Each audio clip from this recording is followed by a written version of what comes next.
Before the Civil War, the Federalist North is categorized as right, and anti-Federalist South is categorized as left.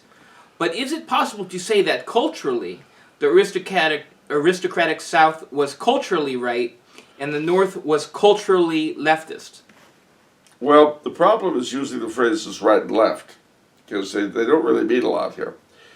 Also, it's not entirely true to say that the North was Federalist and the South was anti-Federalist, because you had large minorities on both sides, anti-Federalist groups in the North and vice versa.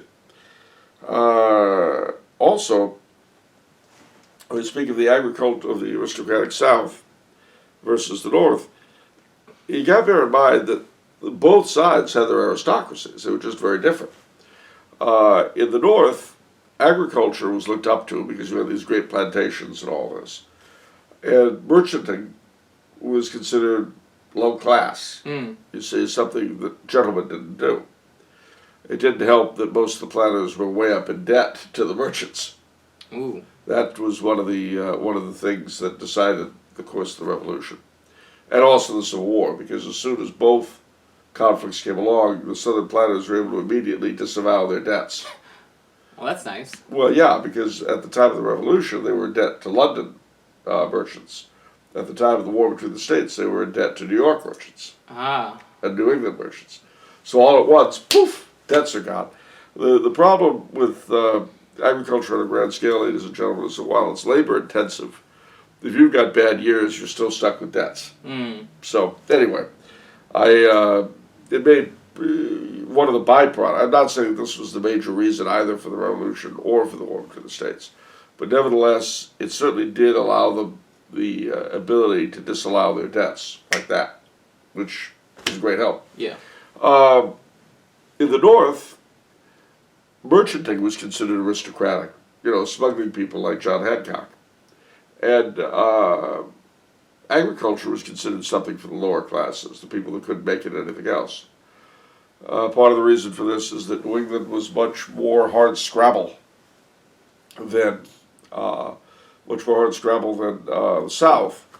And interestingly enough, after the Revolution, when the Ohio country opened up, you had a huge depopulation of the Massachusetts, well, the whole New England countryside, as tons of Yankees went west to get real good farmland, which they just didn't have at home. Very rocky soil and so on. To this day, the idea of the Yankee farmer as being kind of a dolt has been reinforced by the idea that his ancestors stayed behind when the smart people got out of Dodge, which I think is unfair, but there it is. And, you know, there are things like swamp Yankees, and they talk about the inbreeding and all this. Well, that all came about partly from the disdain that agriculture was held in New England. But don't kid yourself about the North not having an aristocracy. They sure did. It's just that it was based on different things. New York was interesting because they did have an agriculturally based aristocracy. The manor lords, the patroons, up until the 1830s.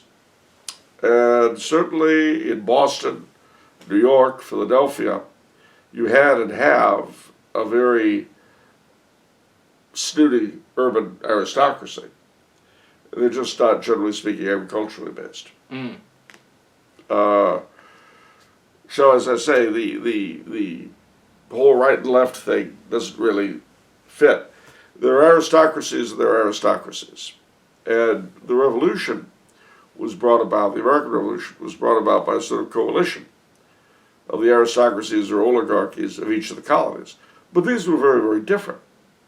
So, in the South, for instance, where the Anglican was the established church, and a lot of those merchants whom we referred earlier were Presbyterian, Calvinist.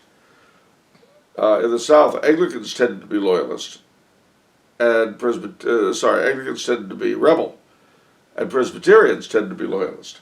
But bear in mind that these guys were the same merchants who were having their debts disallowed. You see, in other words, you're a Presbyterian merchant. You've got all the the plantation owners in your district in your debt.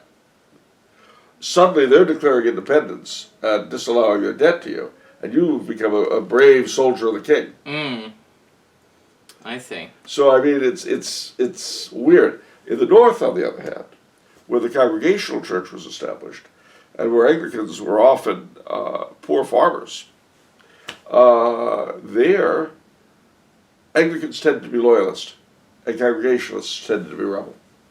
So you see, it was different in each colony, and that's why to understand either or both the Revolution and or the Civil War, you really need to read a lot of local histories, and patterns will begin to emerge from them in a way that the general histories that we read just don't. Interesting. Well, it goes back like this lack of slave revolts, Yeah. Why did things happen the way they did in this town or that? And you read enough. I mean, I'll give you another example. During the build up to the war between the states, the 13 original states. I mentioned this before, but it's worth in this context reminding ourselves. It's interesting that those districts in the North that had been loyalist tended to be Copperhead. That is, pro-Southern or anti-war in the North. But in the South, those loyal districts, loyal to the king, tended to be Unionists. Yeah. And you say, well, why is that? Well, the answer is that in both cases, in all three, those in charge were telling the people beneath them, rally to our glorious cause. And they, to some degree, would say, well, I don't know that I really want to rally to your glorious cause. I think the old rulers were great. Yeah. Okay. One thing too that's important to bear in mind, just hits me while you're thinking about Southern sympathizers in the North, Copperheads. Yeah, they're interesting people because they were not, as a rule, pro-slavery. They considered themselves pro-Constitution. There's a big fight, over to what degree the Civil War was a struggle over slavery and to what degree it was a struggle over the Constitution.